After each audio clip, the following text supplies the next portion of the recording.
अपन प्रेमी मनों में रहती जी वो कहूँ कि जाने एक नजर देख ले ना मन भाग जाती पूरा भाग जाती ऐसे तोला नहीं तो पाँव न पड़नी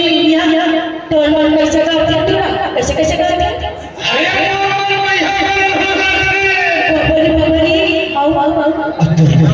बोलो पैसा बता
एक